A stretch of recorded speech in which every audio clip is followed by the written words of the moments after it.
মাত্র লাইফস্টাইল বা জীবন ব্যবস্থা, সেটা কি কথা বলেন? ইসলাম। তাই ইসলাম শুধু শ্রেষ্ঠ ধর্ম নয়, শ্রেষ্ঠ ধর্ম বললে অন্য ধর্মকে পরোক্ষ স্বীকার করে নেওয়া হয় যে ইসলাম সবচাইতে ভালো। তবে কিছু কিছু ভালো ধর্ম আছে, যে খ্রিস্টান ধর্ম ভালো, সনাতন ধর্ম ভালো, তবে শ্রেষ্ঠ না। অনেকটা এমন মনে হচ্ছে না?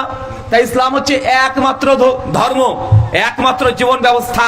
আর পৃথিবীতে যতগুলো ধর্ম বা মতবাদ এসেছে, প্রত্যেকটা মতবাদ এটা মানব রচিত, মানুষের নিজের ইচ্ছাতে, নিজেদের চাহিদার জন্য মানুষের ধর্মগুলোকে তৈরি করেছে। চলেন, ইসলাম আমরা যে বলছি প্রচলিত ধর্ম আর প্রকৃত ধর্মের পার্থক্য কি? প্রথম পার্থক্য হচ্ছে এটাই যে কোনো ধর্মের অবিকৃত থাকা, ধর্মটা যেভাবে এসেছে সেইভাবে থাকাটাই এটা একটা ধর্মের শ্রেষ্ঠত্ব, বা সেই ধর্ম প্রকৃত ধর্মের স্থান অধিকার করতে পারে, অন্যথায় পারবে না। দেখবেন আপনারা সাধারণ মানুষ, তবে তথ্যটা দিয়ে রাখি, গোটা বিশ্ব জগতে যে ধর্মের অনুসারী সবচেয়ে বেশি, সে ধর্মের নাম কি? খ্রিস্টান, 220 কোটি। 2 নম্বর মুসলিম, 170 থেকে 180 কোটি। 3 নম্বর হিন্দু সনাতন ধর্ম, 120 থেকে 130 কোটি। তার মানে বোঝা যাচ্ছে ইসলামের চাইতেও খ্রিস্ট ধর্মের অনুসারী গোটা বিশ্ব জগতে সবচেয়ে বেশি আছে, সংখ্যার দিক থেকে বেশি আছে। অথচ Bible RSV revise standard version 1850 সালে, যেটা 50টা চার্চ আর প্রায় 500 পাদ্রী মিলে একটা বাইবেল যখন তারা বিশুদ্ধভাবে তাহকিক করে যখন মার্কেটে ছাড়ে, তখন RSV বাইবেলের পৃষ্ঠা নম্বর 7 প্রিফিক্স মানে মুকদ্দমাতে দ্বিতীয় কলমে লিখছে, at the king James version has been so serious defect. মানে আজ থেকে এর আগে যতগুলো বাইবেল ছিল, প্রত্যেকটা বাইবেল দাতা কিং জেমস ভার্সন, এই বাইবেলগুলোতে অজস্র অসংখ্য ভুল ত্রুটি বিচ্যুতি সবে পূর্ণ ছিল। কথা মানে বুঝতে পারলেন না?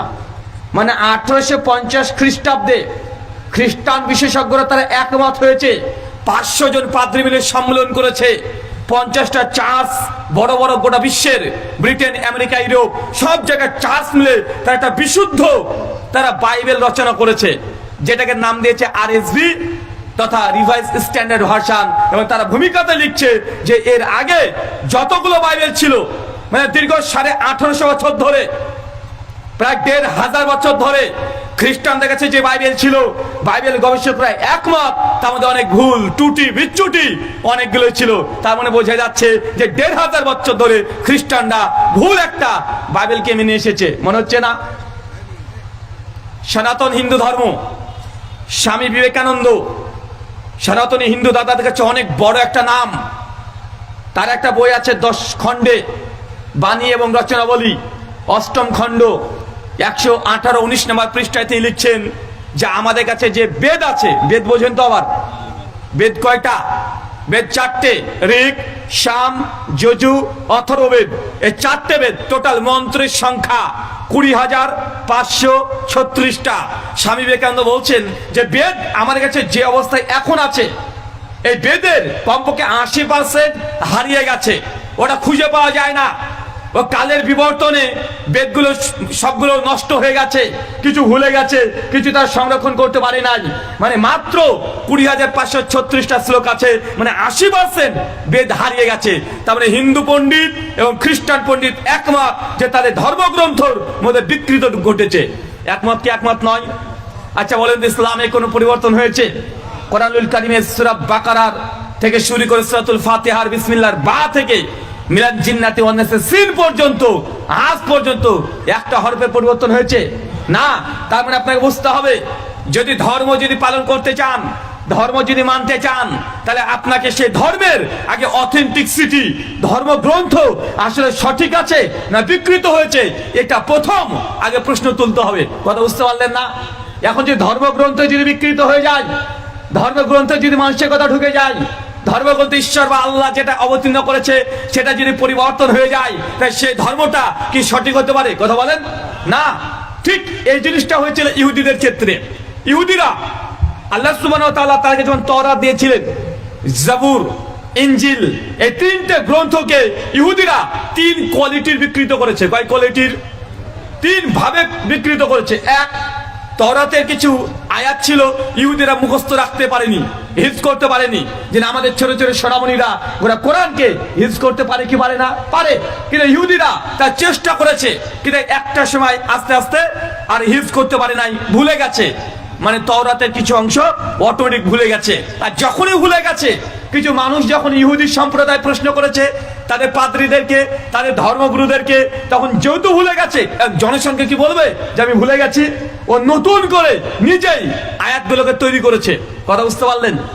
আর তিন রকমের তৃতীয় যে পদ্ধতি, যে সরাসরি তারা তওরাতের মধ্যে বিকৃতি সাধন করেছে, যেটা তাদের বিরুদ্ধে গিয়েছে, ওই আয়াতকে কেটে বাদ দিয়ে দিয়েছে, যে নতুন আয়াত ওখানে পরিবর্তন করে দিয়েছে। আর চতুর্থ একটা মানাগত, মানে অর্থ যা আছে তওরাত পড়ছে ঠিক, কিন্তু অর্থ কত বিকৃত। কথা বুঝতে পারলেন না মনে হয়? না, বুঝতে পারছেন না। তওরাত কি বলেন তো চাচা? তওরাত কি? আমাদের উপরে যে কোরআন এসেছে, নবী মুসার উপরে কোন গ্রন্থ এসেছিল? তাওরাত। তো তাওরাতকে ধারণ কারা করতো? আমাদের কোরআন যখন ধারণ করে আলেম ওলামা, শেখ মাশায়েখ তারা। তো তাওরাতের সময়তেও তখনকার যারা আলেম ছিলেন, ইহুদি আলেম, পাদ্রী, রেবাই, তারা এই তাওরাতকে মুখস্থ করতো। কিন্তু একটা সময় আসলো যে তারা মুখস্থ করতে পারতো না, ভুলে গেছে অনেক অংশ। আর কিছু অংশ যেমন ভুলে গেছে, মানুষ প্রশ্ন করেছে যে হুজুর এটা কি হবে, এখন তার মনে নেই, মন গড়া বানিয়ে বলে দিয়েছে। এখন অনেক এরকম আমাদের মুসলিম সমাজে হুজুর আছে না, তার কোরআন জানা নাই, হাদিস জানা নাই, এমনি একটা ফটো দিয়ে বলে দিল যে হাদিস আছে, ওই হাদিসে অমুক গ্রন্থে আছে, মানে মিথ্যা বলে দেয় কি দেয় না? ঠিক ইহুদিরাও শরীয়তকে এইভাবে বিকৃত করেছে। আর সবচেয়ে ভয়ঙ্কর বিকৃতি যেটা, যে তওরাতের আয়াতকে পরিবর্তন করেনি, বরং মানাকে পরিবর্তন করে দিয়েছে। মানে অনুবাদ, ব্যাখ্যা, বিশ্লেষণ, এটা তওরাতের মধ্যে ঢুকিয়ে দিয়েছে। এই চারটে পদ্ধতিকে তওরাতকে বিকৃত করা হয়েছে। আর ইসলাম, এই যে প্রকৃত ইসলাম এবং প্রকৃত ইসলাম, এখানেও আলেম ওলামা কিছু আছে যারা কোরআন হাদিসের ভাষায় ওলামায়ে সু বলা হয়। আমি তাদেরকে নাম দিয়েছি ওলামায়ে ক্রাইম। ওলামা হচ্ছে দুই ধরনের, একটা ওলামায়ে কিরাম মানে সম্মানিত আলেম ওলামা, আর দুই নম্বর আলেম ওলামা ওলামায়ে ক্রাইম, মানে এরা ক্রিমিনাল। এরা কোরআন হাদিসকে নিজের ইচ্ছা মতো, নিজের মাযহাবের কারণে তারা বিকৃত করে। আছে না নাই? এরা কি ওলামায়ে কিরাম না ক্রাইম? ওলামায়ে ক্রাইম। এরা ক্রিমিনাল। তাদের নিজের স্বার্থের জন্য তারা কোরআনের আয়াতকে পড়ে ঠিক, কিন্তু অনুবাদ করতে চায় ভুল। পড়ে ঠিক, অনুবাদ করেও ঠিক, কিন্তু ব্যাখ্যা বিশ্লেষণকে একদম কোরআনের যে উদ্দেশ্য অবতীর্ণ হয়েছে তাকে পরিবর্তন করে দিয়ে তারা উল্টো দিকে চলে যায়। ও ব্যাখ্যা পড়ে প্রতিদিন, ইয়াকা না'বুদু ওয়া ইয়াকা নাস্তাঈন, আল্লাহ আমি তোমারই ইবাদত করি, তোমার কাছেই চাই, আর কারো কাছে চাই না। এই কথা হুজুরে বলছে। আবার বলছে পীরের মাজারে সিজদা দে, পীরের কাছে চা, আছে না নাই? এই কথা বলছে, ইয়াকা না'বুদু, আল্লাহ আমি তোমার ইবাদত করি, তোমার কাছে সাহায্য চাই। আবার বলছে ইয়া গাউসুল আজম মাদাদ, বড় পীর আব্দুল কাদের জিলানী আমাকে রক্ষা করো। আছে না নাই? কথা বলেন। বিপদে পড়লেই পীরের ওসিলা ধরে দোয়া করা, বিপদে পড়লেই পীর রক্ষা করবে এটা বিশ্বাস করা, যদি বাচ্চা না হয় পীরের দরবারে গিয়ে কুত্তার মতো গিয়ে বসে থাকা। আছে না নাই? তার মানে এরা পড়ছে তো ইয়াকা না'বুদু ওয়া ইয়াকা নাস্তাঈন, আল্লাহ আমি তোমার ইবাদত করি, তোমার কাছেই চাই। তারা বলছে ঠিক, কিন্তু তারা আমলটা ঠিক করছে না। এমন বর্তমান বাংলাদেশে মুসলমান আছে না নাই? আছে। তার মানে আপনাকে বুঝতে হবে যে কোরআন পড়ছে, ইহুদিদের একটা স্বভাব ছিল, তারা তওরাত পড়তো, কিন্তু তওরাতের ব্যাখ্যা বিশ্লেষণকে উল্টো করতো। চলেন কয়েকটা মিসাল দিই। দেখবেন কিছু কিছু আলেম আছে, নাম নেব না, নাম নেওয়া যাবে? নাম নিচ্ছি না, যদিও নাম নেওয়া জায়েজ নয়, সরি নাজায়েজ, হারাম নয়, বরং যারা শরীয়তকে বিকৃত করে তাদের নাম নেওয়াটাই সালফে সালিহিনদের মানহাজ। এই জন্য ইমাম বুখারী তারিখুল কাবির, আসমাউ রিজাল, জারাত, তাদিল, এই গ্রন্থগুলো পুরোটাই শুধু মানুষের সমালোচনাতে, একদম গোটা বইগুলোর সমালোচনা। কথা বুঝতে পারলেন না? জারা ওয়া তাদিল মানে কারো উপরের প্রতি জারা করা, আর তাদিল প্রশংসা করা। মানে একটা হাদিস যদি বর্ণনা করতে হয়, আমরা বলে দিলাম কলা আন আবি হুরায়রা রাদিয়াল্লাহু আনহু قال قال রাসূলুল্লাহ সাল্লাল্লাহু আলাইহি সাল্লাম। এই যে আবু হুরায়রা বলেছেন রাসূল থেকে শুনেছি, এই যে রিওয়ায়াত করছে, কিন্তু আবু হুরায়রা থেকে ইমাম বুখারী পর্যন্ত বা আবু হুরায়রা থেকে আবু দাউদ পর্যন্ত কমপক্ষে 5 থেকে 6টা সনদ নিয়ে গেছে। ইসনাদু মিনাদ দ্বীন, দ্বীন কি? ইসনাদ, সনদ। আর এই সনদের যে রাবী তাদের যদি পাওয়া না যায়, কোন একটা রাবি হাদিস বর্ণনা করছে, তার নাম যদি এই রিজাল শাস্ত্রে না পাওয়া যায়, আসমা রিজালে যদি না পাওয়া যায়, তাকে মুহাদ্দিসদের পরিভাষায় মাঝহুল। এই হাদিস যতই ভালো টেক্সট হোক না কেন, যে নবীর নাম দিয়ে হোক না কেন, এই হাদিস গ্রহণযোগ্যই না, বর্ণনা করাই যাবে না। কথা বুঝতে পারলেন? কেন? কারণ যে ব্যক্তি বর্ণনা করছে মুহাদ্দিসগণ তাদের কিছুই নিয়ে আসেন নাই। কথা বুঝতে পারলেন? তার জন্য তাকে বলে মাঝহুল। তাই শরীয়ত যেটা বিকৃত করে, তাদের নাম ধরে সমালোচনা করা, তাদের প্রতি জারা করা, এটা সালফে সালিহিনের এটাই মানহাজ। অনেক মানুষ মনে করে এটা গীবত করা। তুমি এখন গীবত কি এটা বুঝতে পারো নাই। গীবত আমার ব্যক্তির স্বার্থে যদি কোনো কারো সমালোচনা করি, এটা হবে গীবত। কি বললাম বলেন তো? আমার কল্যাণের জন্য, আমার পরিবারের কল্যাণের জন্য, আমার বাপের কল্যাণের জন্য, আমার ভাইয়ের কল্যাণের জন্য কোনো মানুষের যদি নিন্দা করি, সমালোচনা করি, তখন সেটা গীবত হবে। শরীয়ত যারা বিকৃত করছে তাদের নাম ধরে সমালোচনা করা এটা গীবত নয়, এটা জারা করা। আর এই জারা করা সালফে সালিহিনের মানহাজ। বাংলাদেশে যে বক্তা আছে দেখবেন চিৎকার মারে খুব, নাম হচ্ছে আব্বাসী, আছে না, ইনাতুল আব্বাসী, চিৎকার মেরে বলে, শোনেন, যারা নবীকে নূর বিশ্বাস করে না তারা কাফের, তাদের বউ অটোতলা। বা চিৎকার মারে কি মারে না? যারা নবীজি নূর না বাসার, নূরের তৈরি না মাটির তৈরি, এই মাসালা নিয়ে যারা চিৎকার মারে, যারা চ্যালেঞ্জবাজি করে, তাদের চ্যালেঞ্জের ভাষাটা একটু শুনে রাখবেন ভালো করে।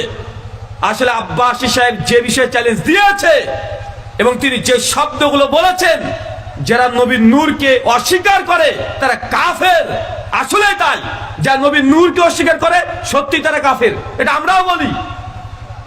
মানুষকে ধোঁকা দেওয়া হচ্ছে, এখানে তাওরিয়া করছে, তাকিয়াবাজি চলছে। কারণ তারা বলছে এক, শ্রোতা বুঝছে আর এক।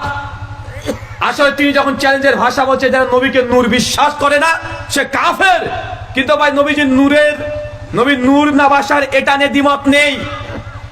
নবীকে যে নূর বলা হয়েছে কি হয় নাই এটা নিয়ে আহলুল হাদিসদের সঙ্গে কোনো দ্বিমত নেই। বরং সমস্যা হচ্ছে নবী কিসের তৈরি নিয়ে, এটা নিয়ে না ভাই। আরে নবী তো নূর, এটা আহলে হাদিসরা বিশ্বাস করে। ওঠান তাফসীর ইবনে কাসির সূরা মাইদা সূরা নম্বর 5 আয়াত নম্বর 15, কদ জাআকুম মিনাল্লাহি নূর ওয়া কিতাবুন মুবিন। আল্লাহ কোরআনুল কারিমে পরিষ্কারভাবে বলছেন যে আমি তোমাদের জন্য একটা কিতাবুল মুবিন পাঠিয়েছি, মানে আল কোরআন, এবং একটা নূর পাঠিয়েছি। তাফসীর ইবনে কাসির উঠিয়ে দেখেন, তাফসীর তাবারি উঠিয়ে দেখেন, তাফসীর কুরতুবী উঠিয়ে দেখেন, আহসানুল বায়ান উঠিয়ে দেখেন, যে কোনো তাফসীর দেখেন, সমস্ত তাফসীরে নূরের অনেকগুলো অর্থ আনা হয়েছে।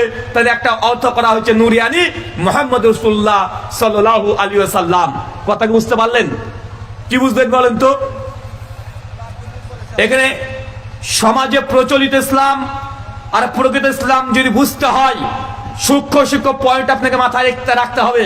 আমরা আহলে হাদিস তারাও বলি নবীজি নূর, কিন্তু সমস্যা এটা নিয়ে নয় যে নবীজি নূর কি নূর নয়। সমস্যা তো হচ্ছে এটা নিয়ে নবীজি নূরের তৈরি কিনা। কথা বুঝতে পারলেন না?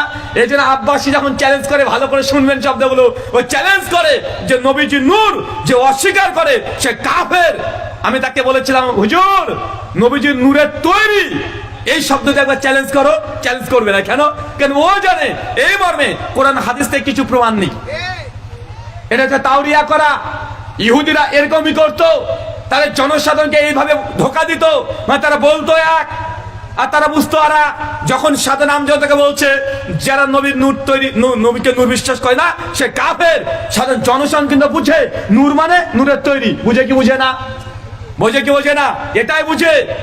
এই জন্য আল্লামা ইকবাল বলেছিলেন যে ইহুদি এবং খ্রিস্টানদেরকে লক্ষ্য করে আর বর্তমান মুসলমানকে লক্ষ্য করে, কালাম কো বদল দেতি হে খুদ বদলতি নেহি, মানে খুদ বদলতি নেহি লেকিন কালাম কো বদল দেতি হে, মানে নিজে পরিবর্তন হবে না, নিজের আকীদা মানহাজ পরিবর্তন করবে না।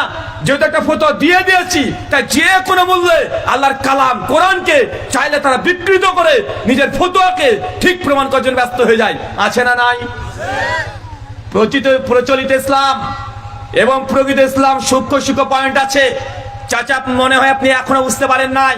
আচ্ছা আমি কি বললাম বলেন তো? আহলে হাদিসরা নবীকে নূর মানে কি মানে না? নবীকে নূর মানে কিন্তু তাদের সঙ্গে আমাদের সম্পর্ক নূর কি নূর এটা নিয়ে নয়, বরং নূরের তৈরি কিনা। এখন তাদেরকে বলেন যে নবীজি নূরের তৈরি, এই তৈরি শব্দটা কোরআনের কোন আয়াতে আছে?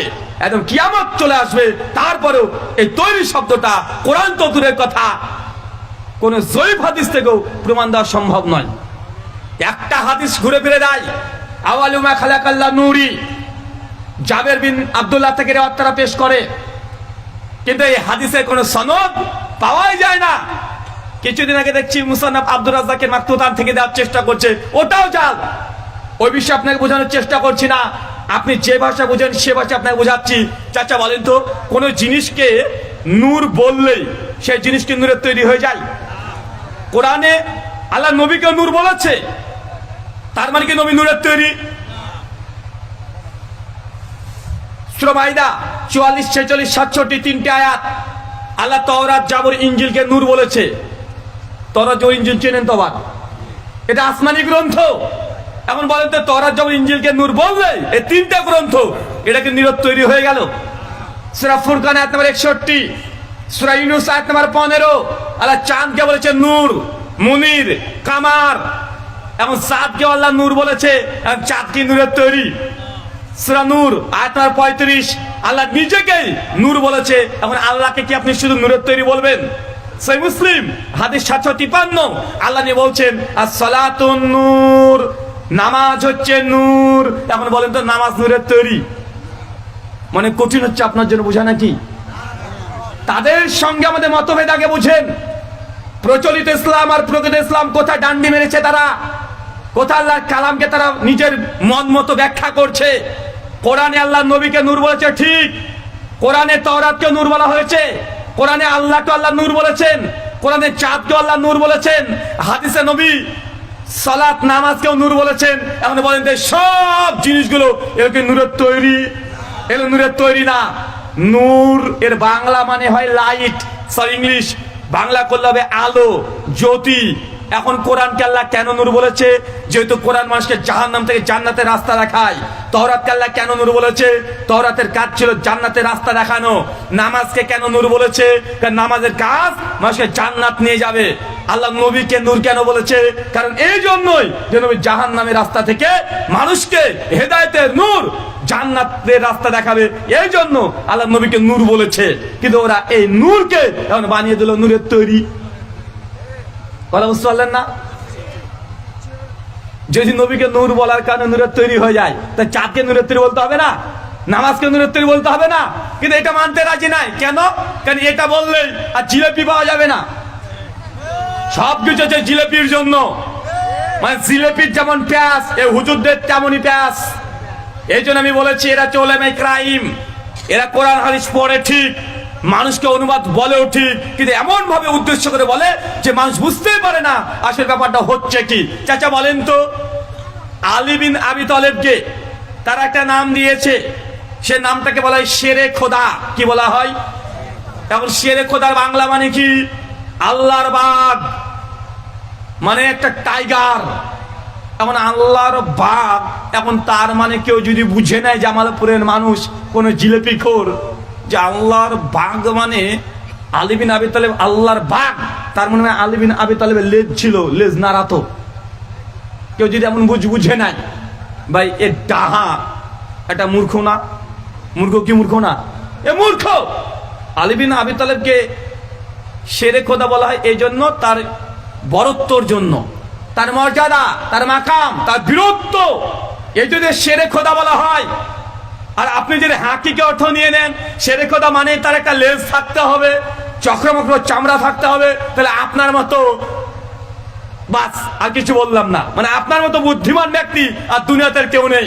চাচা বলেন তো, বাংলাদেশের একটা কবিতা আমি পড়েছিলাম, সাধারণত বাংলাদেশে খুব প্রচলিত আছে। সে কবিতাকে বলা হয় আমার সোনার বাংলা, আমি তোমায় ভালোবাসি, চিরদিন তোমার আকাশ, তোমার বাতাস, আমার প্রাণে বাজায় বাসি। আছে না নাই? কথা বলেন। এখন বাংলাদেশের কবিতার বই আমি পড়লাম, বাংলা বই পড়লাম, আমার সোনার বাংলা, মানে বাংলাদেশের যে সোনার বাংলা, ওটা বাংলাদেশ ঘুরে বেরিয়েছি, এক আনা সোনার রাস্তায় পাই নাই, পাওয়া যায়? কথা বলেন। তো বাংলাদেশকে সোনার বাংলা বলা হচ্ছে যে, বাংলাদেশকে তো বললো সোনার বাংলা, কিন্তু বাংলাদেশ কি গোটা বাংলা সোনা দিয়ে মরানো আছে? রাস্তাঘাটে কোনোদিন সোনা পেয়েছেন? না। মানে বাংলাদেশের মাকাম, মর্যাদা, সম্মান, বরত্ব, এই জন্য এটা ব্যবহার করা হয় মেটাফরিক্যালি, মাজাজান অর্থে, অ্যাট্রিবিউট, বৈশিষ্ট্য, বিশেষণ। এই জন্য বাংলাদেশকে বলা হয় সোনার বাংলা, এটা হাকিকি অর্থে নয়। ঠিক একইভাবে আল্লাহ কোরআনে নবীকে নূর বলেছে, এটা হাকিকি অর্থে নয়, এটা মাজাজান অর্থে, মেটাফরিক্যালি নবী নূর। কারণ নবী মানুষকে জান্নাতের রাস্তা দেখায়, কিন্তু আমরা বসে আছি নবী নূরের তৈরি নিয়ে। আছে না নাই? কথা বলেন। তবে সমাজে প্রচলিত ধর্ম আর প্রকৃত ধর্মের পার্থক্য বুঝতে হবে। মানুষ নিজের মনের মতো, ইচ্ছা মতো যা মন চায় তাই বলে দেবে, সেটা মেনে নিতে হবে এমনটা নয়। আপনারা অনেকে মনে করতে পারেন যে আমরা যা বলছি এটাই কি ঠিক, এতদিন যা করে আসলাম, যা শুনে আসলাম সবই কি ভুল? আচ্ছা, একটা ছোট্ট প্রশ্ন করি চাচা, গত 4 দিন আগে 25শে ডিসেম্বর গিয়েছে না? আচ্ছা, 25শে ডিসেম্বরকে কি বলা হয়? আরো জোরে বলেন। 25শে ডিসেম্বর বড়দিন। আচ্ছা, যারা মাধ্যমিক দিয়েছেন তাদের কাছে প্রশ্ন, ভাই বলেন তো, সময় টাইমের দিক থেকে দিন বড় কয় তারিখ? 21 এবং 22শে জুন, তাই তো? কেন? প্রায় 14 থেকে 15 ঘন্টা দিন হয়। তো বড়দিন তো জুন জুলাই মাসে। আর সবচেয়ে ছোট দিন কোনটা 365 দিনের মধ্যে? 22শে ডিসেম্বর। কয় তারিখ? 22শে ডিসেম্বর। সবচেয়ে দিন ছোট হয়। চাচার মাথার উপর দিয়ে যাচ্ছে মনে হয়, আপনার ভাষাতে বোঝায়। চাচা, গরমের সময় দিন ছোট হয় না রাত বড় হয়? দিন বড় হয় না? গরম যত বাড়ে দিন তত বড় হয় না? আর গরমের সময় রাত ছোট হয়ে যায় না? আর শীতের সময় দিন ছোট না দিন বড়? আর শীতের সময় দিন ছোট, তো 25শে ডিসেম্বর কিভাবে বড় দিন হলো রে ভাই? এটা তো ছোট দিন, কিন্তু মানুষ বলছে বড় দিন। বলছে না ভাইজান? আরে 25শে ডিসেম্বর তো ছোট দিন, গরমের সময় দিন বড় হয়, এটা গোটা বিশ্বের মানুষই বলছে এটা বড় দিন। তার মানে আপনাকে বুঝতে হবে যে আপনি ভুল জানেন, কিন্তু আপনি এটা দেখা বোঝার পরেও, আপনি এটা বুঝতে পারার পরেও আপনি তারপরে বলে যান 25শে ডিসেম্বর এটাই বড় দিন। বলেন কি বলেন না? আচ্ছা, যুবকদেরকে বলি, আচ্ছা 14ই ফেব্রুয়ারি কি গো? ভালোবাসা দিবস। এটা ইংলিশে কি বলে? Valentine day. মাশাআল্লাহ, জামালপুরের ছেলেরা অনেক বেশি ইংলিশ ভালো বোঝে। 14ই ফেব্রুয়ারি তথা ইংলিশে ভ্যালেন্টাইন ডে, বাংলা মানে ভালোবাসা দিবস। আচ্ছা, আমাকে বলেন তো, পৃথিবীর কোন ইংলিশ ডিকশনারি আর গ্রামারে এই কথা লেখা আছে ভ্যালেন্টাইন ডে তার বাংলা মানে ভালোবাসা দিবস? আরে ভালোবাসা দিবসের ইংলিশ কি হয়? লাভ ডে, বা বিশ্ব ভালোবাসা দিবস মানে ইন্টারন্যাশনাল লাভ ডে বা ওয়ার্ল্ড লাভ ডে। তো ওয়ার্ল্ড লাভ ডে বাংলা মানে ভালোবাসা দিবস, বিশ্ব ভালোবাসা দিবস। ভ্যালেন্টাইন ডে এটা বাংলা কোন দিক থেকে হয় যে ভালোবাসা দিবস? মানে বুঝতে পারলেন না মনে হয়? তার মানে আপনি ভুল জানতেন তো নাকি? ভালোবাসা দিবস না বিশ্ব দিবস এটা পরে হবে, ওটা পরে আলোচনা হবে। কিন্তু আপনি যে ভ্যালেন্টাইন ডে বাংলা বলছেন ভালোবাসা দিবস, আরে ভ্যালেন্টাইন ডে বাংলা মানে কখনো ভালোবাসা দিবস হয় না। ভালোবাসা দিবসের ইংলিশ ইন্টারন্যাশনাল লাভ ডে। তার মানে বুঝতে পারছি আমরা ভুল জানি, কিন্তু আপনি তারপরে প্রতিনিয়ত আমরা বলছি। চাচা, ওই মাঠে যখন গরু বাঁধতেন আপনি ছোটবেলাতে, একটা সাপ এসে গরু দুধ খেয়ে পালিয়ে যেত, সাপটার নাম কি? হ্যাঁ, ডারাস। চাচা ঠিক বলছো তো নাকি? ডারাস সাপ না?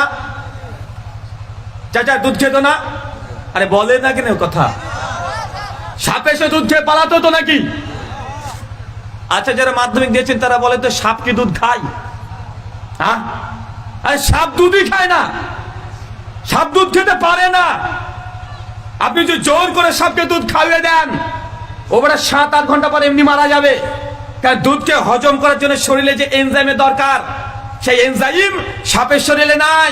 ও মাছ খাবে, ব্যাঙ খাবে, পোকামাকড় খাবে। ওকে জোর করে দুধ খাইয়ে দিলেও সাপ বেঁচে থাকতে পারবে না, ও হজম শক্তি হবে না।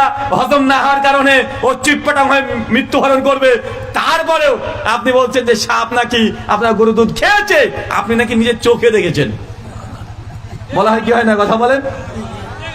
হ্যাঁ, আরে সবাই তো বলে যে সাপ এসে দুধ খেয়ে চলে গেল, আর সিনেমা তো দেখা যায় ওই যে বেহুলা লক্ষিন্দারকে কেটে দিয়েছে, আর সাপকে একবার বাটিতে করে ঘটিতে করে দুধ দিয়েছে, আর সাপ এসে ক্যারাবেরা করে সে খেয়ে দিয়ে চলে গেছে। দেমনির সঙ্গে সঙ্গে মরা মানুষ তাজা হয়ে গেছে। আর সাপকে নিয়ে যতগুলো মিথ আছে, মানুষ এখানে হাত দেয় ও নাকি সাপ হয়ে যায়।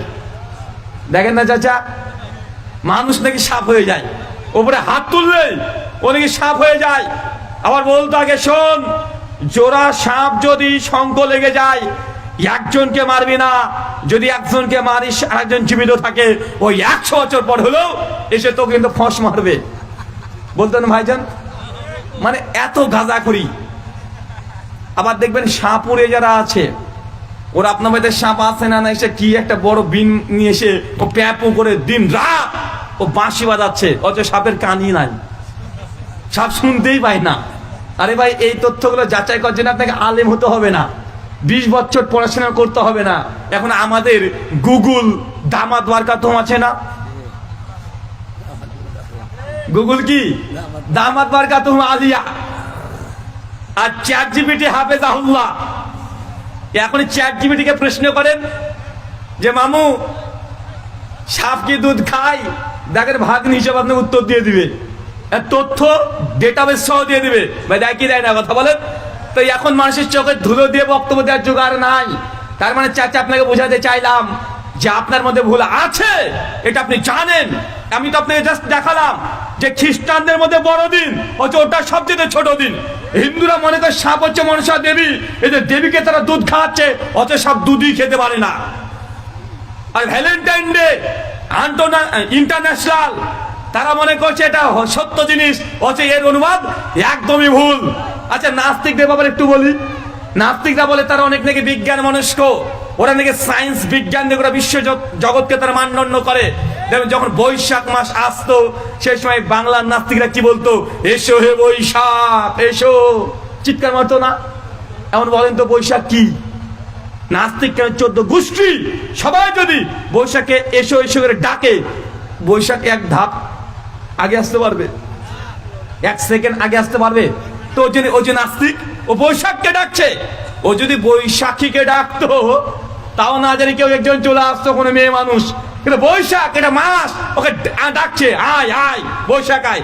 ও নাকি অনেক বিজ্ঞান মনস্ক। তার মানে বোঝা যাচ্ছে যে ধর্মের মধ্যে এবং শরীয়তের বহির্ভূত মানুষের বাহ্যিক জগতে অনেক কিছু আমরা বিশ্বাস করি যেগুলো কোনো তথ্য প্রমাণ নেই। এরকম যদি শুধু বলে যায় কয়েক ঘন্টা ধরে শুধু এই ধরনের তথ্য দেওয়া যাবে যে আপনি জানেন এক, কিন্তু আসলে উল্টো বিষয় হবে। মানে যেটা জানেন ওটা 100% ভুল, একটু ধরে দিলে আপনি বুঝতে পারবেন। একটা ধর্মের বিষয়ে বলি। একটা পণ্ডিতের সঙ্গে একদিন আমার আলোচনা হচ্ছিল, হিন্দু পণ্ডিত। ওনাকে বলছিলাম যে দাদা, এই যে আপনারা হরিনাম বাসর করেন, হরিনাম বাসর বোঝেন তো? আবার হ্যাঁ, হরিনাম বাসর বলা হয় নাম যজ্ঞকে। নাম যজ্ঞ আবার क्या चीज है এটা আবার বুঝেন তো? নাম যজ্ঞ মানে হিন্দু দাদারা দেখবেন 3 দিন 7 দিন ধরে মন্দির তৈরি করে, তারপরে হরে কৃষ্ণা কৃষ্ণ কৃষ্ণ হরে হরে, হরে রাম রাম রাম হরে হরে, 3 দিন 7 দিন 10 দিন করে না? এটাকে নাম যজ্ঞ বলে বা হরিবাসর বলা হয়। তো আমি একদিন জিজ্ঞাসা করছেন যে পণ্ডিতজি, এই যে হরে কৃষ্ণা, এই যে মহামন্ত্র 3 দিন 7 দিন 10 দিন মধ্যে জপ করে চলে যাচ্ছেন, আমরা যেমন হুজুরা যেমন তসবি টিপে, ওই ঠাকুরা কিন্তু তসবি টিপে, দেখুন ওদের হাতে তসবি থাকে। ওরা 32টা ওদের দানা থাকে, 32টা অথবা 16টা থাকে, ডবল করে গুনে নাই। 16 নাম 32টা অক্ষর, হরে কৃষ্ণ হরে রাম, মানে 16 নাম আর 32 অক্ষর। তা দেখবেন হাতের মধ্যে কিছু একটা ঢুকিয়ে নেয়, ঢুকে নেব সবসময় মানে টিপতে থাকে, মানে তারাও তসবিহ করছে।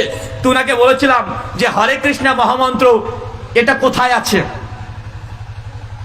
উনি আমাকে জবাব প্রথমে দিয়েছেন যে আমাদের শাস্ত্রে আছে, অথচ বেদের মধ্যে 20,536টা মন্ত্র আছে। হরে কৃষ্ণ এই মন্ত্রটা বেদে একবারও নাই, কিন্তু পড়ছে নাই। এটা আজকে নয়, প্রায় 10 বছর থেকে বলছি যে 4 বেদ ঋক্সাম যজুর এবং অথর্ব 20,536টা মন্ত্র সংখ্যা, এর মধ্যে একটা মন্ত্র হরে কৃষ্ণ কৃষ্ণ কৃষ্ণ হরে হরে, হরে রাম রাম রাম হরে হরে, এই মন্ত্রে নাই কিন্তু পড়ছে। বলেছিলাম ভাগবত গীতার মধ্যে, গীতা যে ভগবান, এই শব্দ তো দূরের কথা, দুর্গা যে ভগবান, এই দুর্গা ভগবান তো দূরের কথা, দুর্গা শব্দটাই ভাগবত গীতাতে একবার আসেনি, কিন্তু মানুষ বিশ্বাস করছে। এখন কি করা যায় ভাই বলেন তো? শুধু বেদ নয়, রামায়ণ, বাল্মীকি রামায়ণ হোক, কীর্তিবাসী রামায়ণ হোক, বা রামচরিত মানস রামায়ণ হোক, প্রায় 300 খানা রামায়ণ পাওয়া যায়। সমস্ত রামায়ণকে ঘাটলেও হরে কৃষ্ণ মন্ত্র পাওয়া যায় না। 18 খানা মূল উপনিষদ আছে, তাতেও পাওয়া যায় না। মানে বোঝা যাচ্ছে এটা হিন্দু সনাতন পণ্ডিতরা এরা পরবর্তী সময় তার রাধাতন্ত্র বিভিন্ন শাস্ত্রে এই মন্ত্রটাকে ঢুকিয়েছে, তারা তৈরি করেছে। যে আমাদের হুজুরদের মধ্যে আছে না ভাইজান? হ্যাঁ, আমরা যখন দেখি যে হরে কৃষ্ণ করছে, মনে হচ্ছে এটা মনে হিন্দু ধর্ম, মনে হয় না? মানে এটাই ধর্ম। ঠিক 12 রবিউল আউয়াল আমাদের মুসলিম সমাজে আছে, একদম গোটা বাংলাদেশকে পোস্টারিং করে, একদম গোটা বাংলাদেশকে লোড করে দেয় নবীজির আগমন, শুভেচ্ছা, স্বাগতম, তথা 12 রবিউল আউয়াল নবীর জন্মদিবস পালন হয় কি হয় না? জশ্নে জুলুস হয়। অথচ আল্লাহর নবী 12 তারিখে জন্মগ্রহণ করেছে, এই মর্মে সহি কোনো হাদিসই পাওয়া যায় না। কোন সহি হাদিসই পাওয়া যায় না। নবী যে কয় তারিখে জন্মগ্রহণ করেছে, তাবাকাত ইবনে সাদের মধ্যে, সিরাত ইবনে হিশামের মধ্যে, তারিখে দামেস্কের মধ্যে বিভিন্ন জায়গাতে আলোচনা করা হয়েছে।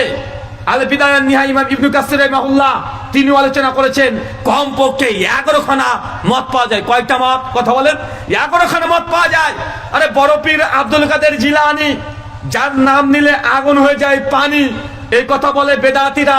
আব্দুল কাদের জিলানী রাহিমাহুল্লাহ আল মুতাফা 556 হিজরি, তিনি আবার বলেছেন নবী 12 রবিউল আউয়াল জন্মগ্রহণ তো করেনি, বরং 10 মুহররমে জন্মগ্রহণ করেছে।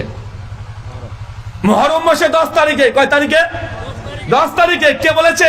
বড় পীর আব্দুল কাদের জিলানী রাহিমাহুল্লাহ। পীর মানি কিন্তু পীরের কথা মানি না, এরকম জিলেপি সমাজে আছে না নাই? আমি কিন্তু কাউকে গালি দিচ্ছি না, কাউকে গালি দিচ্ছি না, জিলেপির কথা বলেছি। কেউ যদি জিলেপি শুনে যে রেগে যায়, আমার কিছু করার আছে? হ্যাঁ, আমি কাউকে ইঙ্গিত করে কথা বলছি না, কাউকে কষ্ট দিতে চাই না। জাস্ট আপনাকে বলছি শরীয়ত আছে কি, মানুষ বানাচ্ছে কি। মানে ছিল এক, করছে আর এক। নবী যে 12 তারিখে মৃত্যুবরণ করেছে, এরও কোনো সহিহ হাদিস দ্বারা প্রমাণিত নয়। অনেক আহলে হাদিস আমরা এটা ভুল করে ফেলি, আমরা বলি নবী 12 তারিখে মৃত্যুবরণ করেছে। জি না, আল্লাহ নবী 12 তারিখে মৃত্যুবরণ করেছে এটাও প্রমাণিত না। নবী কয় তারিখে মৃত্যুবরণ করেছে? 8টা রেওয়ায়াত পাওয়া যায়। কয়টা? 8টা রেওয়ায়াত পাওয়া যায়। শাইখুল ইসলাম ইবনে তাইমিয়া রাহিমাহুল্লাহ তার মাজমুউল ফাতাওয়ার মধ্যে আলোচনা করেছেন। শাইখ আল্লামা নাসিরউদ্দিন আলবানী রাহিমাহুল্লাহ তিনি তার যে সিলসিলা হাদিস সহিহা তার মধ্যে তিনি আলোচনা করেছেন 8টা মত পাওয়া যায়, একটাও সহিহ পাওয়া যায় না। তবে সেই মুসলিমে এতটুকু প্রমাণিত আল্লাহ নবী সোমবার জন্মগ্রহণ করেছেন, সোমবার মৃত্যুবরণ করেছে, এটা প্রমাণিত, তারিখ প্রমাণিত নয়। কথা বুঝতে পারলেন না? কি প্রমাণিত নয়? নবীর জন্ম তারিখও পারফেক্ট মনে নাই কারো, মৃত্যুর তারিখও সেই সনদে প্রমাণিত নয়। ডক্টর প্রফেসর আরশাদুল্লাহ গালিব স্যার তিনিও তার বই সিরাতুর রাসূলের মধ্যে তিনিও নবী মৃত্যুর তারিখ নিয়ে আলোচনা করে তিনিও নিয়ে এসেছেন যে আল্লাহ নবী 12 তারিখে মৃত্যুবরণ করেছে, এটা সহিহ সনদে প্রমাণিত নয়। আর অনেক ইমাম সাহাবদের মধ্যে বলে গেছেন যে নবী মৃত্যুর শান 12 তারিখ, এটাও প্রমাণিত নয়। কথাকে বুঝতে পারলেন? কিন্তু আমাদের এই 12 রবিউল আউয়াল যেভাবে ঘটা করে জশ্নে জুলুস করা হয়, মিলাদ করা হয়, অমুসলিমরা মনে করে এটা ইসলাম। মনে করে কি করে না? কথা বলেন। মুহররম মাস আসলে এক শ্রেণীর মানুষকে দেখবেন হাই হোসেন করছে, আর বুককে একদম ছিঁড়ে ফেলছে, হাতে বিলেট নিয়েছে, তরবারি নিয়েছে, হাই হোসেন করছে, আর নিজেকে বেত্রাঘাত করছে। এমন মানুষ আছে না নাই? অমুসলিমরা দূর থেকে দেখে মনে করে এটাই মনে হয় ইসলাম, অথচ এটা ইসলামের মানে বিন্দু পরিবেশের সঙ্গে কোনো সম্পর্ক নাই। মানে যেটা দেখছেন সমাজে চলছে ধর্ম মনে করে, কিন্তু এটা ধর্ম না, এটা হচ্ছে অধর্ম। তাই আরে ভাই, অনেক সুন্নিরাও করে, অনেক জিলেপি করে, তারাও চলে যায়। সাধারণ মুসল্লি তো বুঝে না। ছেলে অসুস্থ ছিল, মা বলে দিয়েছে যে আল্লাহ আমার ছেলে যদি ভালো হয়ে যায় তাহলে কাশে দিয়ে পাঠাবো। আসে না নাই? কথা বলেন। বাংলাদেশে শুনেছি আপনাদের বাংলাদেশে বাইজিদ বুস্তামের কবর আছে। কার কবর? বায়েজিদ বুস্তামির মাজার আছে, অথচ বায়েজিদ বুস্তামি তার বাড়ি হচ্ছে ইরাক। জিন্দেগিতে একদিন বাংলাদেশে আসে নাই, কিন্তু ব্যবসা চলছে বাংলাদেশে। চলছে কি চলছে না? চলছে। মানে যা দেখছেন এক, কিন্তু ঘটনা উল্টো। আচ্ছা বলেন তো, দুধের দাম বেশি না মদের দাম বেশি? মদের দাম বেশি না ভাই? আচ্ছা বলেন তো, দুধওয়ালা আপনার বাড়িতে আসে না, আপনি দুধওয়ালার বাড়িতে যান, দুধ আপনার বাড়িতে শেষে দিয়ে যায় কেন? এটা ভালো জিনিস তাই। আবার একটু 19-20 হয়ে গেলে ঘোষ মানে যে দুধ দিয়ে তাকে উল্টা পাল্টা বলে, এত দেরি করলি কেন, এ করলি কেন, সে করলি কেন? কেন? দুধ ভালো জিনিস, তাই যে বাড়িতে দেয়, তারপর মানুষ খায় না। কিন্তু মদ বাড়িতে দেয় না, গিয়ে লাইনে দাঁড়াতে হয়। গিয়ে লাইনে দাঁড়াতে হয়। মানে যেটা ভালো সেটা মানুষের ঘরের মধ্যে এসে দিল, সে নিতে চায় না। কিন্তু মদ দেখেন, ও চিটারি করে হোক, চুরি করে হোক, বাটপারি করে হোক, ও মদ যে খায় সে চিটারি করে হলেও মদের দোকানে গিয়ে মদ কিনে নিয়ে এসে আবার 10 টাকা টিপসও দেয়। দেয় কি দেয় না? দেয়। মানে সমাজটা পুরোটাই আমাদের উল্টো চলছে। আল্লাহ নবী বলছেন, সহিহ মুসলিম হাদিস নাম্বার 195, কোন পুরুষ মানুষ যদি টাকনা নিচে কাপড় ঝোলায়, মাকাদু মিনান নার, তার থাকার জায়গায় জাহান্নাম। সহিহ বুখারী 5513 নম্বর হাদিস। মেয়েদের পর্দা হবে, একদম তার গোটা শরীর প্রায় টাকনা পর্যন্ত ঢাকা থাকবে। আল্লামা নাসিরুদ্দিন আলবানী রাহিমাহুল্লাহ তার সিফাতুস সালাতুন নবীর মধ্যে আলোচনা করতে গিয়ে তিনি বলছেন, নারীদের পোশাক সালাতের সময় তাদের পায়ের গোড়ালি এটা বেরিয়ে গেলেও নামাজ মাকরুহ হবে, ফাসেদ হয়ে যেতে পারে। বিন বাজ, উসাইমিন, আলবানী সবাই একমত যে নারী নামাজের মধ্যে পায়ের টাকনাও দেখা যাবে না। কথা বুঝতে পারলেন না ভাইজান? পুরুষের পোশাক কি? টাকনার উপরে। মেয়েদের পোশাক কি? টাকনার নিচে। সমাজে চলে কোনটা? উল্টা চলে না? ছেলেরা প্যারালাল একদম জিন্স পরেছে, রাস্তায় যাচ্ছে, ঝাড়ু দিতে দিতে চলে যাচ্ছে। এই সুন্নাত কার ছিল? এই সুন্নাত কার? এটা হচ্ছে ছিল মেয়েদের সুন্নাত, যে মানে পায়ের টাকনার নিচে তাদের কাপড় থাকবে। আর মেয়েদেরকে এখন দেখবেন টাকনার উপরে কাপড় পরে না চেঁচা? আপনার নাতিকে দেখবেন স্কুলে যাবে কালকে, একদম টাকনার উপরে, একদম টাকনার উপরে, আমার চাইতে উপরে উপরে ঘুরে বেড়াচ্ছে। হাদিস বুঝছে উল্টো এরা। আরে যেটা মেয়েদের হাদিস আমল করছে ছেলেরা, ছেলেদের হাদিস ওটা আমল করছে মেয়েরা।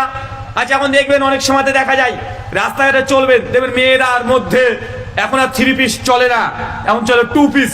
কি পিস? 2 পিস মানে এখন ওড়না নাই, ওটা ডিলিট হয়ে গেছে, ওটা ডিলিট করে দিয়েছে না। এখন এই ডিলিট যেহেতু হয়ে গেছে, এটা নিয়েছে কে? ছেলেরা। বিয়ের দিন তার স্ত্রীর ওড়না নাই, ছেলে পাঞ্জাবি পরে ওড়না দিয়ে ঘুরে বেড়াচ্ছে। ওড়না নাই না ভাই? আছে না নাই? আরে আছে। আপনি সব জায়গায় ধর্ম থেকে শুরু করে বাহ্যিক জীবনে মানুষের মধ্যে প্রচলিত আর প্রকৃত দুটোই চলছে। আল্লাহ সুবহানাহু ওয়া তাআলা তুমি আমাদেরকে বোঝার তৌফিক দান করো, সকলে বলি আমিন। সম্মানিত সুধী, এই প্রচলিত আর প্রকৃত এই দুটোকে যদি আপনি চিনতে চান, একটাই রাস্তা, সেটা ধর্মগ্রন্থে ফিরে আসতে হবে। কোথায় কোথায় ফিরে আসতে হবে? যদি মুসলমান হন কোরআনে হাদিসে, যদি হিন্দু হন গীতা অথবা বেদে। কোথায়? শ্রীকৃষ্ণের একটা কথা আমার খুব ভালো লাগে, আর মাঝে মধ্যে কথাটা আমি বলি। শ্রীকৃষ্ণ তিনি যে হিন্দুদের ভগবান তারা বিশ্বাস করে, শ্রীমদ্ ভাগবত গীতা অধ্যায় নম্বর 16 শ্লোক নম্বর 23 এবং 24 অর্জুন এসে শ্রীকৃষ্ণকে বলছে যে প্রভু কোনটা ধর্ম কোনটা অধর্ম আমি কিভাবে বুঝবো, আমাকে আপনি বুঝিয়ে বলেন। শ্রীকৃষ্ণ তখন বলছেন সংস্কৃত শ্লোক বলছে, দেখেন, ইয়া শাস্ত্রবিধি মুসৃজ্যবতদ কাম করতাহ না সুখম না সিদ্ধাম না বনোতি না পরম গতিম। হে অর্জুন, যারা শাস্ত্রবিধিকে উল্লঙ্ঘন করে, যারা শাস্ত্রবিধিকে ছেড়ে দিয়ে পরিত্যাগ করে দিয়ে, ইয়া শাস্ত্রবিধি মুসৃজ্যবতদ কাম করতাহ, ধর্মগ্রন্থকে ছেড়ে দিয়ে কাম করতাহ, নিজের মন যা চায়, নিজের নাফস যা চায় সেই অনুযায়ী ধর্ম করে, সেই অনুযায়ী উপাসনা করে, আরাধনা করে, গুণকীর্তন করে, জপ তপ করে, না সুখম না সিদ্ধাম না বনতি না পরম গতিম, আমি সেই ব্যক্তিকে দুনিয়াতে কখনো সুখ দিই না, মৃত্যুর পর কোনো মোক্ষ লাভ দিই না, কখনো জান্নাত দিই না, মানে বৈকুণ্ঠ ধামে সে ব্যক্তি প্রবেশ করতে পারবে না। বলেন তো ভাই কথাটা ঠিক না ভুল? হ্যাঁ, এটা ঠিক আছে না? শ্রীকৃষ্ণ পরিষ্কারভাবে বলছেন, ধর্মগ্রন্থকে ছেড়ে দিয়ে কেউ যে নিজের ইচ্ছে মতো ধর্ম পালন করে, মন যা চায় তাই করবে, সে ব্যক্তি কখনোই স্বর্গে যেতে পারবে না, সে ব্যক্তি কখনোই তাদের যে বৈকুণ্ঠ ধাম সে প্রবেশ করতে পারবে না। যদি ধর্ম মানেন, ধর্মগ্রন্থ কি বলছে এটাই দেখতে হবে। ঠিক একই সিমিলার কথা কোরআনেও আছে, হাদিসেও আছে। আল্লাহ নবী আলাইহিস সালাম তিনি বলছেন, মান আমিলা আমালান লাইসা আলাইহি আমরুনা ফাহুয়া রাদ্দুন, কোন ব্যক্তি এমন কোন আমল করলো যে আমল নবীর আদেশ নেই, মানে শাস্ত্রে নেই, সে আমলটা যতই ভালো হোক না কেন, মন মতো আমল করেছেন, ফাহুয়া রাদ, সে আমলটা বাতিল। সে মুসলিম হাদিস নাম্বার 1718, সুনান আবু দাউদ হাদিস নাম্বার 4606, মিশকাত হাদিস নাম্বার 140, বিভিন্ন জায়গাতে এগুলো প্রমাণিত আছে। তাহলে আপনাদেরকে আমার এই উদাত্ত আহ্বান, ধর্ম যদি পালন করতে হয় কিতাবে আছে কিনা দেখতে হবে আগে। কি বললাম? এখন যদি বলেন দেখেন হুজুর যা বুঝলাম বুঝলাম, তো এখন কিতাবে তো সব হুজুররাই বলে, সব হুজুরদের দাবি তো এটা যে কিতাব থেকে তারা বলছে, বলে কি বলে না? বলছে এরা বলছে কোরআন, আমরা বলছি কোরআনে আছে নবী নূরের তৈরি, এরা বলছে যে কোরআনই বলছে নবীজি মাটির তৈরি, এরাই বলছে কোরআনের মধ্যে মিলাদ করার কথা আছে, এরা বলছে কোরআনের মধ্যে মিলাদ করার কথা নাই, এরাই বলছে হাদিসে 20 টাকা তারাবির কথা আছে, এরা বলছে 20 টাকা তারাবির হাদিস নাই। ভাই এরকম ঝামেলা হচ্ছে কি হচ্ছে না সমাজে? এখন আপনারা সাধারণ মানুষ আপনারা কি করবেন? আপনাদের কাছে সামান্য একটা ছোট্ট পরামর্শ, চাচা ধরেন আপনার একটা পুকুর আছে, কি আছে বলেন তো? পুকুর, ওই পুকুরে মাছ ছেড়েছেন, কি মাছ, 6 মাস ধরে মাছকে পরিচর্যা করেছেন, 6 মাস পর মাছ তোলার জন্য জাল ফেলে দিয়েছেন, সকাল থেকে সন্ধ্যা পর্যন্ত আপনি আপনার ছেলে মিলে এই পুকুরের মধ্যে যত মাছ ছিল সব মাছ তুলে ফেলেছেন। মাগরিবের আজান দিচ্ছে, মাছ সব তোলা হয়ে গেছে, 10-12 ড্রাম আছে, তুলে তুলে ড্রামগুলো লোডও করে ফেলেছেন, আর একটাও মাছ নেই। আজান হয়েছে, খুশি মনে আপনি ওই পুকুর থেকে উঠতে যাচ্ছেন, আর যখন উঠতে যাচ্ছেন পুকুরের দেওয়ালে একটা গর্ত আছে, কি যেন একটা নড়ে উঠলো, আপনি ঘুরে তাকে দেখছেন আর একটা মাছ। মাছ কি বললাম বলেন তো চেঁচা? সব তুলে ফেলেছেন, ড্রাম লোড, পুকুরে আর কোনো মাছই নেই। কিন্তু উঠার সময়তে পুকুরের ওই দেওয়াল আছে, দেওয়ালে দেখলেন কি একটা উঠলো, মানে নড়ে উঠেছে, আপনি তাকিয়ে দেখলেন মনে হলো একটা মাছ, আপনি ছুটে গিয়ে বলছেন একটা মাছ থেকে গেছে, কারণ গর্তের মধ্যে হাত ঢুকাতে যাচ্ছেন, আর উপর থেকে আপনার 10-12 বছর ছেলে বলছে আব্বু খবরদার গর্তে হাত দিবে না, ওটা মাছ না ওটা সাপ। চাচা কি করবেন? আরে বলেন রে ভাই, কি করবেন? হ্যাঁ, আপনি মনে করলেন মাছ, কিন্তু বেটা বলছে সাপ, আপনি কি করবেন? আপনি কি মাছ মনে করে ওই শেষ মাছটা ধরতে গিয়ে সাপের কামড়ে শেষ হবেন? না, বলবেন না রে ভাই আমার সব মাছ তো উঠে গেছে, 10 ড্রাম মাছ শেষ উঠে ফেলেছি ভাই, মানে একটা মাছের দরকার নেই, তাই ওটা মাছ হোক সাপ মনে করে ফেলে পালাবেন। কি করবেন? কি করবেন আপনি?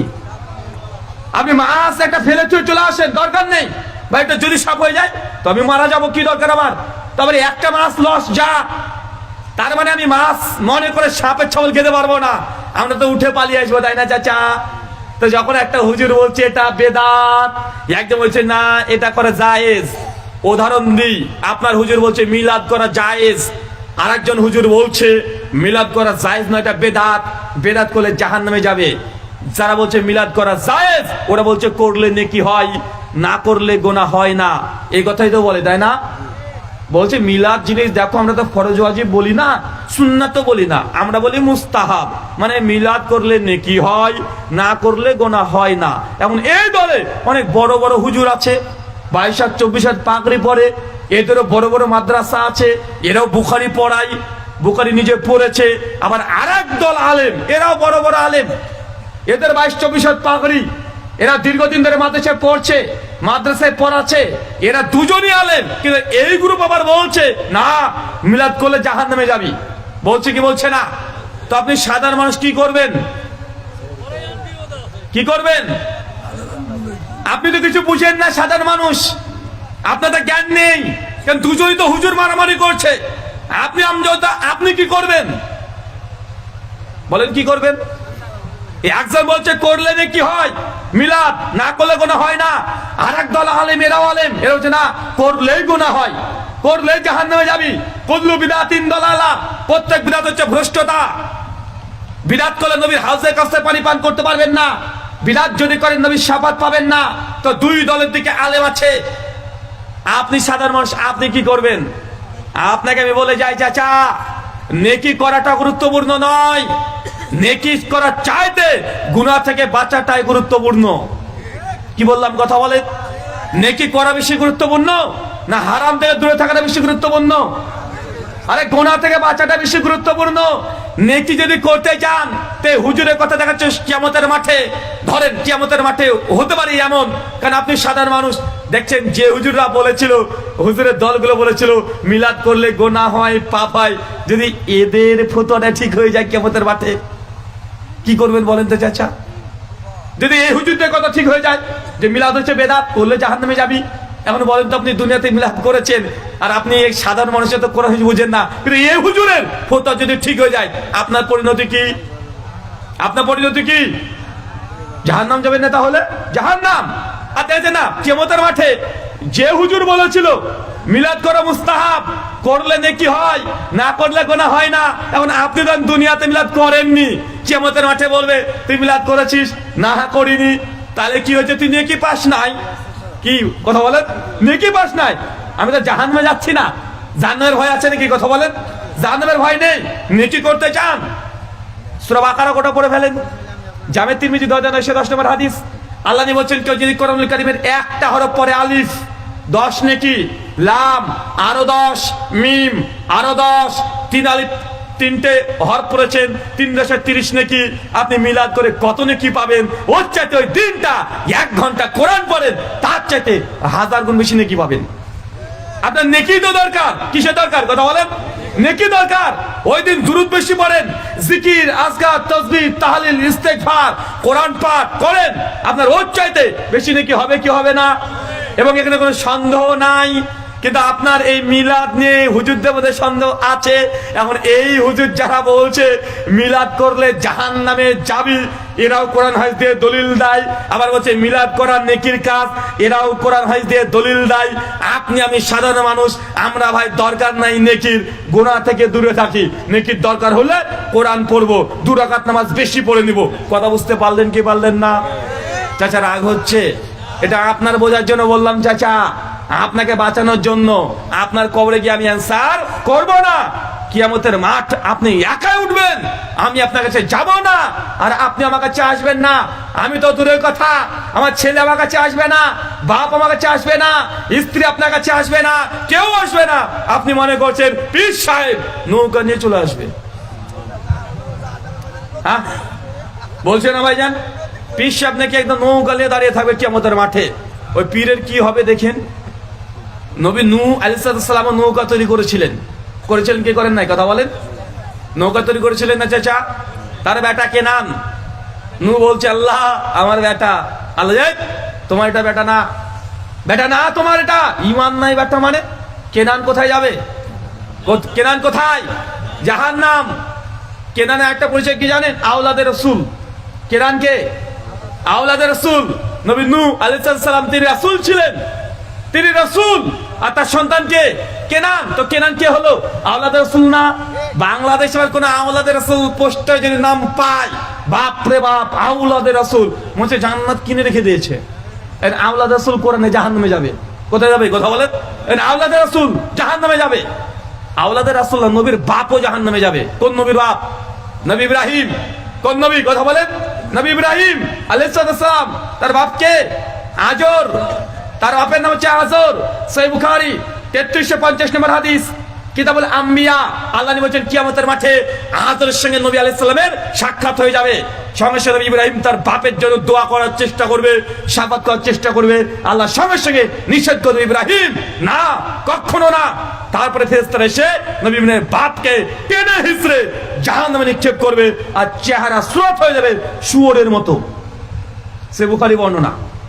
তার মানে নবীর বাপও জাহান্নামে যাচ্ছে কি যাচ্ছে না? কথা বলেন। নবীর বাপ এখানে জাহান্নামে, নবী ইব্রাহিমের বাপ জাহান্নাম, নবী নূহের সন্তান ছেলে, রক্তের ছেলে, তার নিজের বীর্য দিয়ে যে ছেলে উৎপন্ন হয়েছে সেটা যাচ্ছে জাহান্নামে। আর একজন আছে, মনে রাখবেন, তার স্ত্রী জাহান্নামে যাবে। নাম কি? কোন নবীর স্ত্রী জাহান্নামে? নবী লূত আলাইহিস সালামের স্ত্রী। সূরা তাহরিম সূরা নম্বর 66 আয়াত নম্বর 11। লূত আলাইহিস স্ত্রী জাহান্নামে যাচ্ছে কি যাচ্ছে না? তার মানে চিন্তা করে দেখেন, ইসলাম এখানে রক্তের সম্পর্কের 5 পয়সা মূল্য নেই। তুমি বলছো যে পীরের বাচ্চা পীর, গদ্দিনাসিনী পীর, বাপ পীর, বেটা মূর্খ, ও কিছু জানে না, ও আসন পেয়ে গেছে, ও গদ্দিনাসিনী পীর। আছে না নাই? কথা বলে।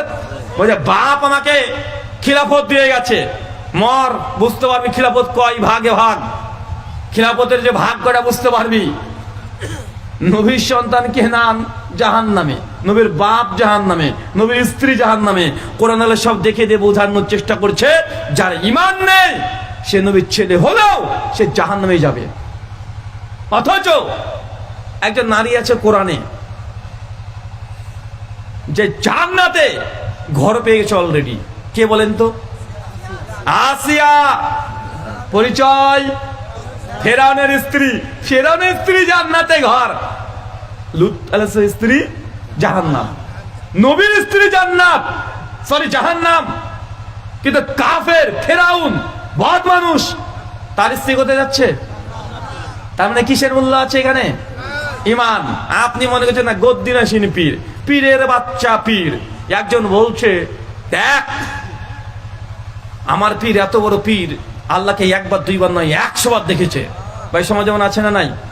একটা বই আছে ফাজালে আমল, ওটার ফাজালে সালাত অধ্যায়ের করাচি পাকিস্তান থেকে যেটা ছাপা, পৃষ্ঠা নম্বর 67 তা লিখছেন যে ইমাম আবু হানিফা রাহিমাহুল্লাহ আল্লাহ সুবহানাহু ওয়া তাআলাকে 99 বার দেখেছেন। কতবার?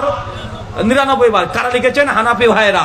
আর যারা শাফি মাযহাব মানে তারা আবার কম না, ওরা আবার ওদের গ্রন্থ তাবাক্কাত শাফিল সুবকি প্রথম খণ্ড 147 পৃষ্ঠায় তারা লিখছেন যে তোমাদের ইমাম আবু হানিফা তো 99 বার দেখেছে, আমাদের ইমাম শাফি তিনি আল্লাহকে 100 বার দেখেছে। নেন সেঞ্চুরি। তোদের ইমাম 99 বার, আমাদের ইমাম 100 বার। আর যারা পীর তরিকা বিশ্বাসী, এদের তো কথা ধরা ছড়ি বাইরে। এরা 99 একসাথে ক্ষান্ত নয়, এদের সবচেয়ে বড় পীর, যেটাকে আপনি মনে করছেন বড় পীর আব্দুল কাদের জিলানী, না, তার আগে একটা পীর ছিল, নাম হচ্ছে বাইজিদ বুস্তামি। কি নাম? বাইজিদ বুস্তামি। বাইজিদ বুস্তামি 261 হিজরিতে মৃত্যুবরণ করেছে। বাইজিদ বুস্তামি, তার পুরো নাম হচ্ছে আবু ইয়াজিদ। বাইজিদ বুস্তামি মানে আবু ইয়াজিদ, মানে তার বেটার নাম ইয়াজিদ ছিল। এই জিলেপিরা আমাদেরকে বলে যে আহলে হাদিস এরা ইয়াজিদ পন্থী, অথচ তাদের পীর তার বেটার নামে ইয়াজিদ রেখেছে। কথা বুঝতে পারলেন না মনে হয়? তাদের পীরের বেটার নামে ইয়াজিদ, তো ইয়াজিদ পন্থী কে? ইয়াজিদ পন্থী তো তারা। বাইজিদ বুস্তামির ব্যাপারে লেখা আছে। বাইজিদ বুস্তামির প্রসঙ্গে আর একটু বলে রাখি, এই যে কাদেরিয়া তরিকা চলছে না, কাদেরিয়া তরিকা, এটা তো আমরা মনে করছি বড় পীর আব্দুল কাদের জিলানীর তরিকা। এটা মূলত বাইজিদ বুস্তামি তার তরিকায় কনভার্ট হয়েছে, কনভার্ট হয়ে এই কাদেরিয়া তরিকা হয়েছে। কথা বুঝতে পারলেন তো? বাইজিদ বুস্তামি প্রসঙ্গে তাজকিরাতুল আউলিয়া 2য় খণ্ড 420, 21, 22 পর পৃষ্ঠা ওটা লিখে রেখে দিয়েছে বাইজিদ বুস্তামির মেরাজ, মানে বাইজিদ বুস্তামি মেরাজে গিয়েছে। একবার দুইবার না রে ভাই, 1001 বার।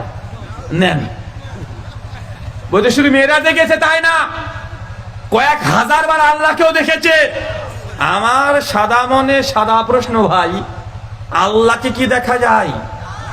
হ্যাঁ, আল্লাহ কোরআনে বলছে লান তারানি, তুই কখনোই আমাকে দেখতে পাবে না, সম্ভবই নয়।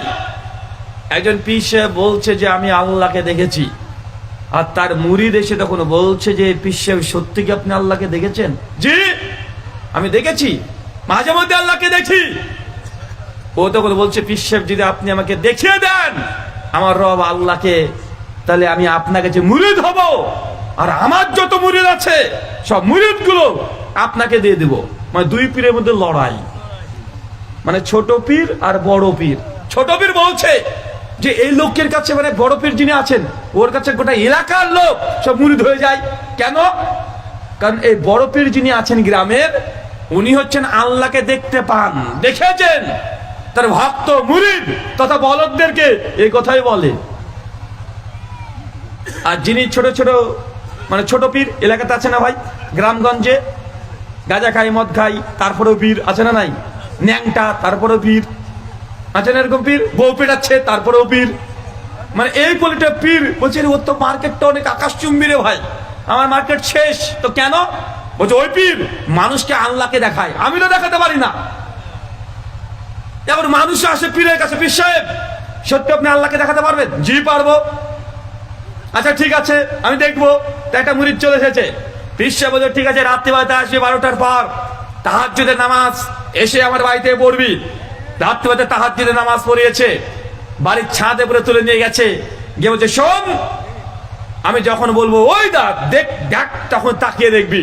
শোন, আল্লাহকে তুই দেখতে পাবি যদি তুই হালাল জাদা হোস, হারাম জাদা যদি হোস, তাহলে আল্লাহকে তুই দেখতে পাবি না, কারণ আল্লাহ পাক এবং পবিত্র, কোন নাপাক চোখে আল্লাহ দেখা দিবে না। বুঝতে পারলেন না? আল্লাহ তো পবিত্র সত্তা, সুবহানাল্লাহি বিহামদিহি, আল্লাহ পবিত্র, পাক এবং পবিত্র। আল্লাহ কোন নাপাক মানুষকে, কোন গুনাহগার পাপিষ্ঠ বান্দাকে আল্লাহ দেখা দেবে না। তাই যখন আমি বলবো এটা দেখ, যখন মুসা আলাইহিস সালামের গাছের ফাঁক দিয়ে আল্লাহ সুবহানাহু ওয়া তাআলার এই যে তাজাল্লি দেখেছিল, ওই গাছের ফাঁক দিয়ে তুই তাকিয়ে থাকবি, যখনই বলবো আল্লাহ এসেছে তুই চোখ খুলে দেখবি। তুই শুনে রাখ, আল্লাহ কিন্তু কোন হারামজাদাকে দেখা দেবে না, কোন পাপিষ্ঠ বান্দাকে দেখা দেবে না। আল্লাহ পাক এবং পবিত্র। কোরআনে আয়াত পাঠ করে শোনাচ্ছে যে আল্লাহ পাক এবং পবিত্র, আল্লাহ কোন নাপাক ব্যক্তিকে দেখায় না, গুনাহগার বান্দাকে দেখায় না। তাই যখনই বলবো যে গাছের নিচে তাকা, তুই তাকাবি, তুই আল্লাহকে দেখতে পাবি। তবে বারবার স্মরণ করিয়ে দেয়, কোন বেজন্মাকে আল্লাহ দেখা দেবে না। কথা বুঝতে পারলেন না? ও তখন তো আচ্ছা ঠিক আছে, পীর সাহেব একটু পরে বলছে এই টাকা টাকা টাকা, দেখতে পাচ্ছিস? ও তাকে বলছে হ্যাঁ হ্যাঁ দেখতে পাচ্ছি দেখতে পাচ্ছি, মানে ভয়ে বলছে। যদি আমি এখন বলি তুমি দেখতে পাচ্ছি না, মানুষ বলবে যে পীর সাহেব আমার হারামজাদা। বুঝতে পারলেন না ভাইজান? এতে জিলেপি খোরদের ব্যবসা। কার ব্যবসা? জিলেপিদের ব্যবসা। এদের কথা জোর মারপ্যাচ, ঘটনাগুলো এই ধরনের মারপ্যাচি লেখে। আর একটা কথা বলে বুঝতে পারবেন, ইমাম আবু হানিফা রাহিমাহুল্লাহর ব্যাপারে লিখেছে তারা ফাজালে আমলের মধ্যে, আল্লাহকে তিনি 99 বার 100 দেখেছে, তো দেখেছে ঠিকই আছে, মেনে নিলাম, যা করেছে করেছে। লিখছি ইমাম আবু হানিফা রাহিমাহুল্লাহ তিনি এর সাথে অজু করতেন, আর ওই অজু একদম ফজর বন্ধ থাকতো। কতক্ষণ থাকতো? কথা বলেন। ফজর পর্যন্ত। একদিন দুই দিন না রে বাবা, 40 বছর। মানে আমার বয়স কেবল 30, আমার বয়সে 30, উনি 40 বছর এশা টু ফজর মাঝখানে তার অজু ভাঙে নাই। তার মানে ফুসফাস কিছু হয় নাই, প্রস্রাব পায়খানা বাদ দেন, ফুসফাসও হয় নাই, স্ত্রীর কাছেও যাওয়ার প্রয়োজন হয় নাই। 40 বছরে এশা টু ফজর মাঝখানে ঘুমায় নাই। ঘুমিয়েছে নাকি? চাচা ঘুমালে অজু থাকে? আমার সাদা মনে ভাই সাদা প্রশ্ন, স্ত্রী হক আদায় করেছে কি করেনি এটা পার্সোনাল ম্যাটার, তারা বুঝে নিবে। হাগামতা হয়েছে কিনা এটা তাদের ব্যাপার, তারা বুঝে নিবে। আমার সাদা মনে সাদা প্রশ্ন, চাচা এশা থেকে ফজর পর্যন্ত যদি অজুকে টিকিয়ে রাখতে হয়, তাই নিঃসন্দেহে ঘুমায়নি তিনি। ঘুমিয়েছে কেন? ঘুমালে কি অজু থাকে? ঘুমালে তো অজু থাকে না, ঘুমালে তো অজু চলে যায়। আমার প্রশ্ন, তাহলে এশা টু ফজর পর্যন্ত ইমাম সাহেব কি করতেন? উত্তর, তাহাজ্জুদের নামাজ পড়তেন। আমার সাদা মনে আবারও সাদা প্রশ্ন, সাদা মন আমার কাদা নাই। কথা বুঝতে পারলেন না ভাইজান? আচ্ছা বলেন তো তাহাজ্জুদ কাকে বলে? ফাতাহাজ্জাদ বিহি, সূরা বানী ইসরাঈল আয়াত নম্বর 79।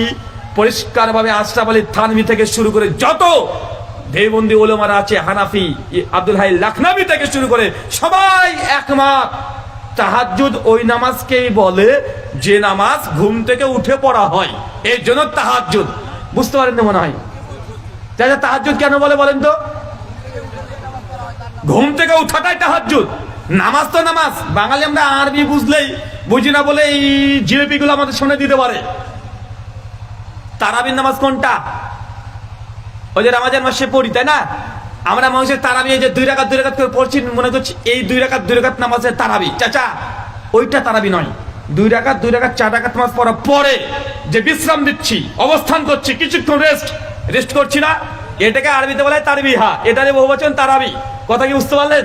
মানে এই যে বিশ্রাম দিচ্ছেন, এটার নাম তারাবি। বুঝতে পারলেন মনে হয়? নামাজ তো নামাজ, এর কাইফিয়তের কারণে নামটাকরণ করা হয়েছে।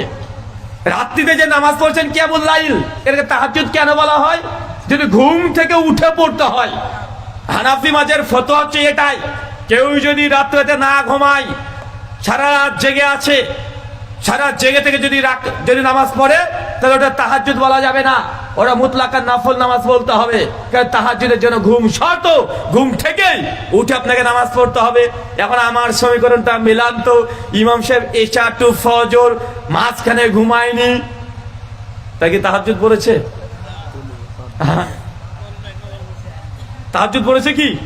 তাহাজ্জুদ বাদ, মানে ওযু টিকাতে গিয়ে তাহাজ্জুদ বাতিল করে দিয়েছে এরা। তাহাজ্জুদ বাতিল করে নাই, যদি ওযু টিকায় তা তাহাজ্জুদ বাদ। আর যদি তাহাজ্জুদ বাদ করে তাহলে ওযু নাই, মানে যেই দিকে যাবে সেই দিকে মহা মুসিবতে পড়বে কি পড়বে না? কারণ ঘুম শর্ত তাহাজ্জুদ, আর তাহাজ্জুদের জন্য যদি ঘুমিয়ে পড়ে তো ওযু নাই, ওযু ভেঙে গেছে। 40 বছর যে বিনা মানে এক হচ্ছে এশা টু ফজর, এটা একটা গাল গল্প ছাড়া কিছুই না। কথা কি বুঝতে পারলেন? আল্লাহ সুবহানাহু ওয়া তাআলা আপনাদেরকে বোঝার তৌফিক দান করো। চলো পড়ি আমিন। সামনে শুধু আপনারা মনে কষ্ট পাচ্ছেন।